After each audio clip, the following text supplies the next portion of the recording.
Hi, everyone. Happy Monday. Let's get those assignments rolling. Today, good news and bad news. The good news is I have carefully crafted many documents to help you understand and implement the academic writing techniques that are required for English 110 and most academic writing for that matter. And you can use them in regular writing. You'll read them in articles and it's everywhere. Anyway, what we have here are the class notes, and here I paste announcements that have been recently sent to you. So I want you to pay particular attention. If you're not reading through the documents of how to do quotation, how to implement MLA, what is it? Sounds mysterious. What's with the acronym? All the answers are there.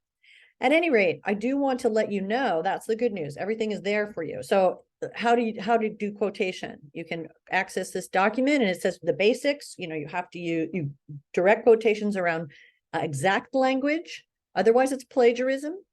And you only want to quote memorable language, and you integrate quotes into your sentences. And that's sometimes a little tricky. So you want to look at examples of that and see how that works. And the word bank for this class, you're not going to write she says or she talks about. Not that it's a complete crime to throw that in every once in a while, but what we want to happen here is for you to expand your vocabulary, which is a little bit more precise about the nature of the discussion that the author is using at that particular point when they make a point. Are they describing? Are they explaining? Are they lamenting?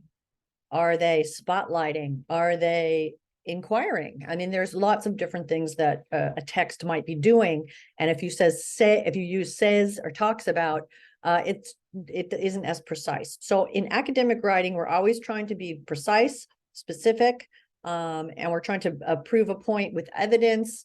And the more specific we are, the more compelling those arguments are.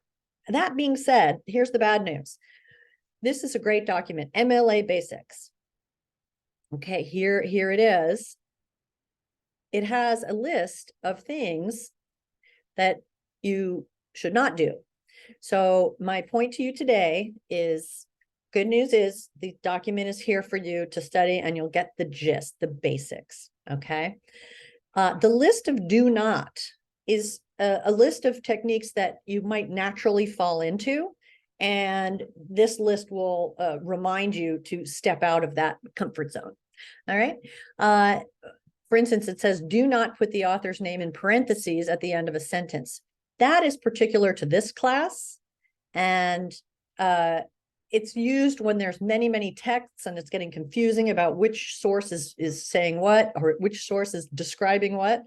But that's not what we're doing. So your purpose here is to become writers that can really manage discussion and integration of the source within the text. So there's no parentheses at the end that somehow explains it all. That's for longer, more complicated use of sources. Boom.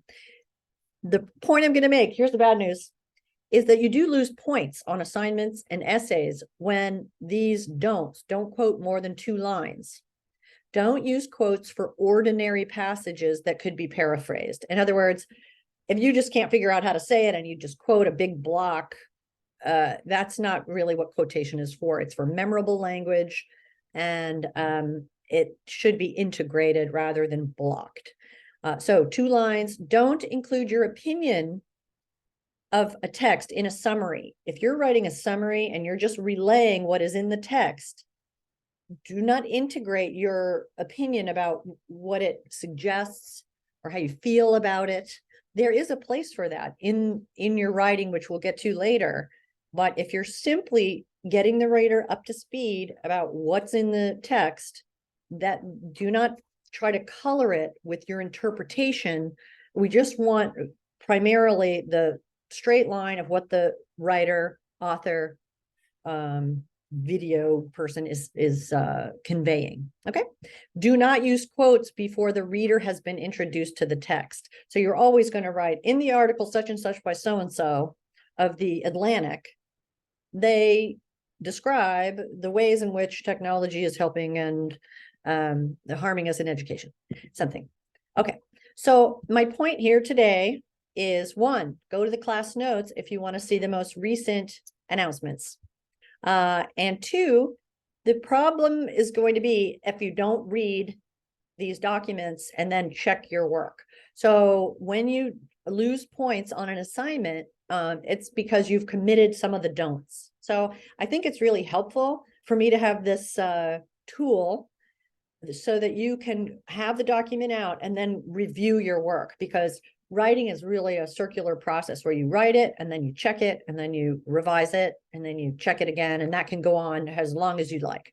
So the point of this video to say hello, and also to say that if you do a don't, I got to take off points. Okay, so that might help you pay a little bit more attention to all of the supplementary documentation. Now, those are in modules. They're really in a lot of places.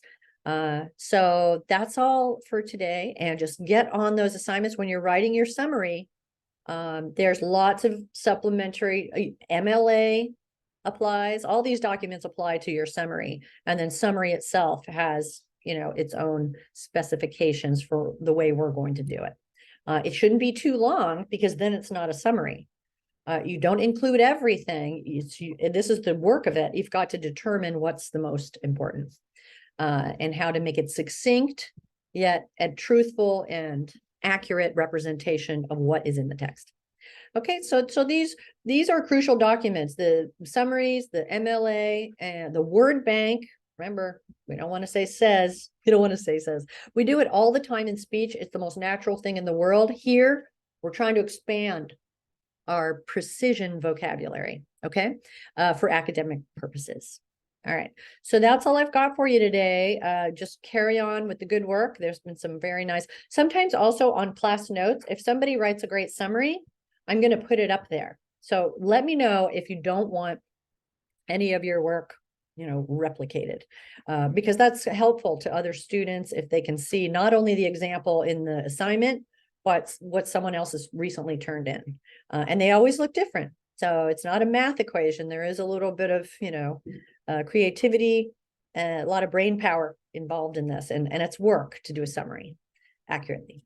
Okay, well, good luck to everybody, and just get your assignments in and make sure to read those documents, okay, and check your work based on them. Those are the rules. All right, good luck.